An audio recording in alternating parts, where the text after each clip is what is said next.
আসসালামু আলাইকুম ওরহমতুল্লাহ। আশা করি সবাই ভালো আছেন এবং সুস্থ আছেন। স্বাগতম মোহাম্মদ ওসমান গনি 0.1 ইউটিউব চ্যানেলে। যারা এখনও পর্যন্ত আমার এই চ্যানেলটি সাবস্ক্রাইব করেননি তারা আশা করি সাবস্ক্রাইব করে পাশে থাকবেন। ধন্যবাদ। আজকে আপনাদের সামনে দুটি প্রোডাক্ট নিয়ে আমি উপস্থিত হলাম। এই দুটি প্রোডাক্ট সম্পর্কে আজ আমি আপনাদের সামনেই বিস্তারিত আলোচনা করব।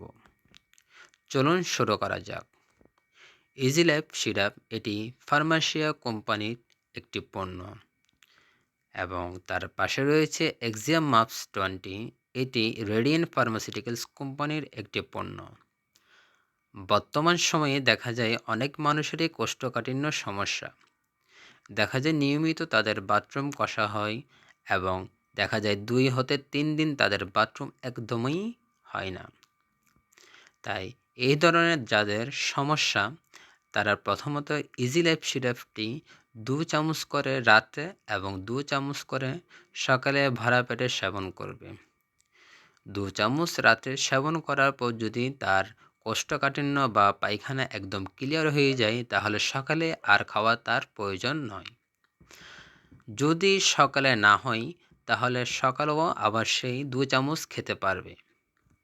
এর পাশেই রয়েছে এক্সিয়াম মাপস 20, যাদের অতিরিক্ত বুক জ্বালাপোড়া আছে এবং সাথে কোষ্ঠকাঠিন্য ভাবটি আছে তারা অবশ্যই ইজি লাইফ সিরাপের সাথে এই এক্সিয়াম মাপস 20 এটি সেবন করবে। এক্সিয়াম মাপস 20 ট্যাবলেটটি দিন 2 বার সেবন করবে খালি পেটে, সকালে একবার এবং রাতে একবার।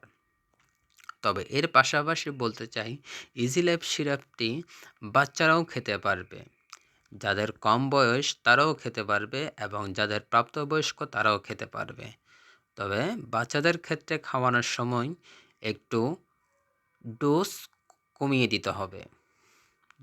যদি 4 বছরের উপর হয় বাচ্চা তাহলে তাকে আধা চামচ করে দিতে হবে এবং প্রাপ্তবয়স্ক যদি হয় তাহলে তাকে 2 চামচ বা ডাক্তারের পরামর্শ অনুযায়ী তাকে সেবন করতে হবে।